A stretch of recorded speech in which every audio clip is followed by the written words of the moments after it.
Oh, hey there, this is Dr. Evan Osar. Just working on my glutes and really toning my glutes because I heard that that's the way to help my hip osteoarthritis. Hey there, this is Dr. Evan Osar with Integrative Movement Insider. Hope you're having a great end to your week and a great start to your weekend. It's actually Mother's Day weekend, so happy Mother's Day early to all our mothers out there. Appreciate all you do for our society and the next generation of children. So, one of the things that we hear a lot is if you strengthen the glutes, it will help your clients with osteoarthritis. And this is Osteoarthritis Awareness Month. So I was given this hip circle by my friends over at Perform Better. Thank you guys for allowing me to use this band. This is actually the most comfortable band and resistance around the knees that I have used. It's a great, it's a soft cloth. It's also a good amount of resistance. So is there some truth to the idea that strengthening the glutes actually does improve hip osteoarthritis?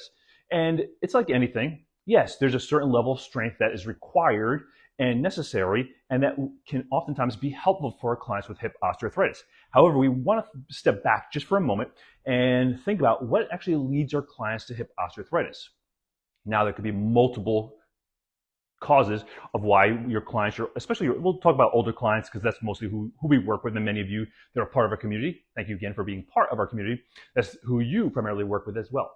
So there are traumas. Obviously, your clients could have car accidents, falls, and things that happen to them physically that causes and leads to hip osteoarthritis. There's congenital reasons, like maybe your client was born with hip dysplasia with the mouse-shaped acetabulum and or femoral head. So let's just rule those two things out just for a moment. But again, those could be underlying causes as well. The most common cause of your client's hip osteoarthritis and or knee osteoarthritis, and again, we know that these are the two most common or forms of osteoarthritis in the body, is your client's habits. It's their suboptimal posture and movement habits. And we could use the word poor, but I don't like the word poor because then that's sort of putting a grade on their posture and movement habits. So that's not a way to look at it. And I used to put dysfunctional posture and movement habits, but it's suboptimal, meaning it's less than an optimal strategy for how they're using their hip and knee. So what happens over time is first, they change posture movements.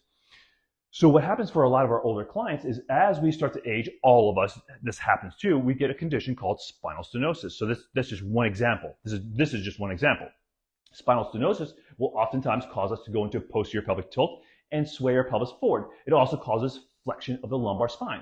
Well, that changes the alignment of the femoral acetabular joint, so that ball and socket joint. And if you do this with me for a minute, let me put this down. So if you do this with me, the ball and socket joint, the femoral head, sits inside the acetabulum, and it should stay relatively centered. Obviously, it can move up, down, in, forward, back, and rotate around, but it's, generally speaking, the ball should stay centered in the socket. And if you put your fingers behind your greater trochanterus, like I'm doing right here, so find that bone on the outside of your hips, put your fingers behind it, your thumb in the front, and now move your pelvis into posterior pelvic tilt, you'll feel a big hollow in the backside of your hips, and you'll feel the femoral head start to come forward in the hip socket. So that's essentially taking that femoral head and moving it forward. So now the femoral head is not sitting centered in that socket. And now think about your older clients as they live their entire lives in that position, if they've lived many, many years in that position. Think about the cues that you and I have learned in the industry. Most of us have learned the cue to squeeze your butt, tuck our tushy under, drop the tailbone down. And for a lot of us, we've overcorrected or we've overdone this postural cueing. So what's done is it's driven the femoral head too far forward and or anterior. And if we look at x-rays and MRIs, which I do as a chiropractic physician, but if you look at a lot of the reports, most common area for degenerative changes, so cartilaginous changes of the acetabulum and or the femoral head, is on the femoral head, it's on the superior surface or the top of the femoral head and the anterior surface, where it starts to bang up against the acetabulum superiorly and also anteriorly. And if we think about labral tears, which also is another, often is a prerequisite, I shouldn't say a prerequisite, you don't have a prerequisite to hip osteoarthritis, but something that can lead to and contribute to further hip degeneration. Labral tears most often happen in individuals when the femoral head is jammed too far forward, too far forward, and too far superior. So it's compressed up and into the acetabulum. So what can we do? What can you and I do? Well, first, just recognize the idea or that concept that our habits, your clients' habits, have led to many of these issues, these postural movement issues, which then lead to soft tissue changes. So we start to get muscle changes, muscle and fascial changes. We get over lengthening of the hip flexors. We get shortening of the posterior hip and hamstrings. And that's why so many of your older clients, they have very poor time or inability to bend forward or to hip hinge properly to use the glutes and use that posterior chain appropriately. We also have the changes, the cartilaginous changes, the labral changes that we just discussed. We also have then, that leads to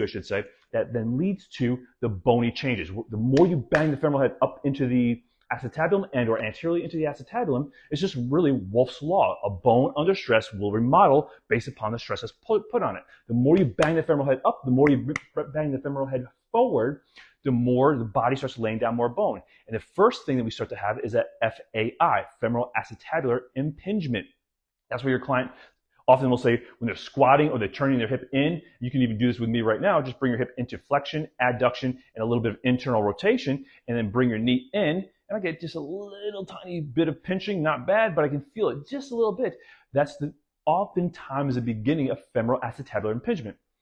Technically, femoral acetabular impingement, you need to look at your x-rays to see that degenerative change or that osseous change, that bony change on the x-ray. But again, if you have impingement in front of your hip, when you flex, adduct, and internally rotate, then you have a start of femoral acetabular impingement. So again, now let's fast forward, what do we do about it? Once you've assessed your client to look at their posture and movement habits, what do we do about it?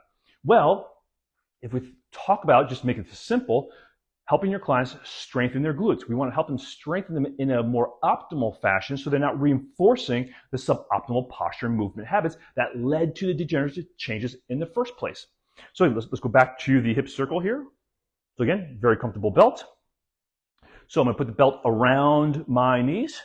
So again, I would have taught my client already where optimal posture is, positioning is.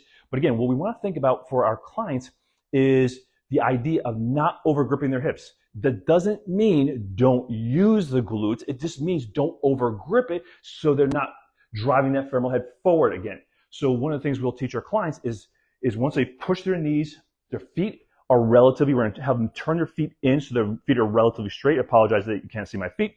And then what we'll do is have them keep the feet flat and then push the knees slightly out into the band without lifting the big toe. So the foot stays on the foot tripod or the feet stay on the tripods. And then we're pushing the knees slightly out into the band. I'm going to post this on Instagram as well, so I'll show you just a video demonstration of what this looks like. But you get the idea. Keep the feet, tripods down, push out into the band, keep that position, and now you can start to do your hip hinge. So as you do that, if you have a band, just put it around your knees, and you can try this as well. You should feel more fullness in the glutes, not this hollowing because you're over gripping. This actually helps the hips feel more full, more active gluteal activation, and it helps to bring that femoral head back. And now what we're going to do is put the fingers in front of the hip sockets, the thumbs in the back, and now we're going to do a hip hinge. So now we're hip hinging with that activation of the glutes. So I'm teaching the posterior chain how to lengthen and then shorten. Lengthen as I bend forward and then shorten without over gripping. So I'm not feeling this huge hollow and I'm not driving that pelvis forward like I'm just doing some gyrations with my pelvis. Gyrations. Cracking myself up here. So again, it's the ability to widen through the hips to get that eccentric lengthening of the posterior chain and then driving up, and you can still activate the glutes without over activating them. Obviously, you can do so many different patterns with this hip circle. Step to the side, you can step back, you can step at a diagonal, so that way now I'm training that single leg stability that I ultimately need. You can even bring one knee up, so now I'm stabilizing on one knee and then using that abduction force that the band is applying. So many different ways to use this hip circle to get the glute activation that you need, to get the hip strengthening, to reinforce posture, optimal posture movement.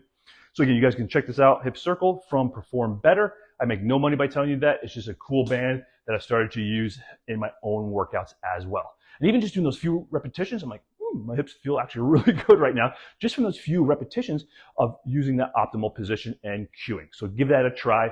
And if you don't have the hip circle right now, while you're waiting to get it, go ahead and just use it with your regular resistance band. Give that a go. Just cue your client to use their glutes and not overuse them. And you're going to help a lot of clients with hip and or knee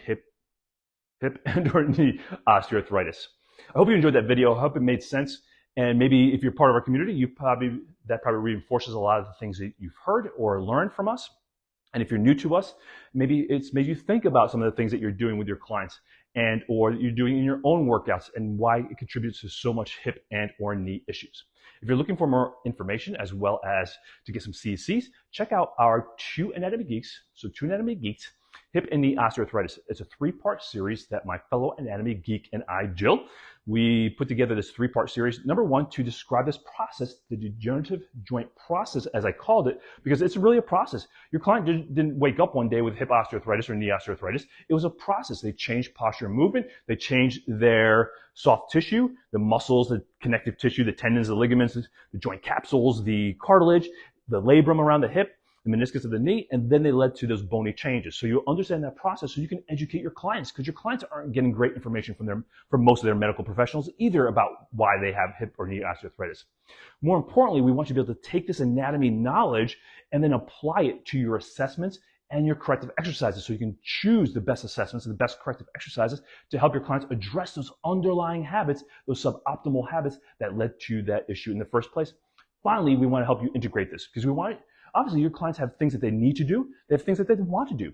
They have things that they love to do, like pickleball. Like I was just playing pickleball this morning with a couple older folks. I say older, they're older than me, so they smoked me though. They're like I didn't play as well because they just played better than me. I can move better than them, but they actually played better than me. So I make up for my lack of skill by moving better. So anyway, but again, these individuals could benefit from some of this information as well. So there's so many older clients playing pickleball now, playing golf, playing tennis, being physically active with their grandchildren, or just living their lives, and they're going to be living longer. So this information will help you, help your clients do the things they need to, want to, and or return to many of the things they love to do. Like I said, there's CCs available as well once you finish the course and take the quiz. So we look forward to seeing you in Two Anatomy Geeks. The link is next to this video, above or below, wherever you're watching this video. We would love to see you. It's a wonderful community of like-minded individuals who are just looking to up-level their knowledge, their skill set, so they can help more clients, attract more clients. And I know that this information will help you. I believe it's in this product so much, in this program so much, that we have a 30-day money-back guarantee. If you watch, this series and you're like, hey, this didn't help me, this is all this is all stuff I already do or know, hey, just ask us and we'll give you your money back. We stand by it, and we know this information will help you. It's exactly how we work with our clients in our office. It's what we teach at our Integrated Movement Specialist Certification course. So I know it will help you with your clients as well. So check out the link. This is Dr. Evan Osar with Integrative Movement Insider. And again, lastly, thanks to all the wonderful women out there doing great things for our society. I've been blessed. Obviously, I was born to a woman. I was put up for adoption. I was adopted by a woman who already had 6 kids of her own. And obviously, a lot of people made some sacrifices. My mother who gave me birth, my mother who adopted me, and my godmother, Sylvia, who was really like the mother I was supposed to have. And I believe that God puts us in the right position, the right place, brings the right people into our lives. So, she was a mother I was supposed to have. She had no children of her own. So, she's quite a few years older than me, and she became the mother I was supposed to have. So I'm super blessed. I have a great mother-in-law that I'm up here in Wisconsin. We're going to go see her this weekend. And, I'm blessed to be married to a wonderful woman who had a wonderful mother as well. So, just give your mom thanks if she's still alive. And even if, our mothers aren't perfect, that they did things to us and probably did some things that weren't so awesome. But again, they're just human as well. But they made a lot of sacrifices for most of us. Our mothers made a lot of sacrifices. So I'm thankful for all the people, all the great women that are in my life and have been in my life. And so thank you so much. Have a great Mother's Day. If you are a mom, enjoy the day. Take some time for yourself and continue to do the great things that you were put here to do. This is Dr. Evan Osar with Integrative Movement Insider. Thanks for watching. We'll see you next time.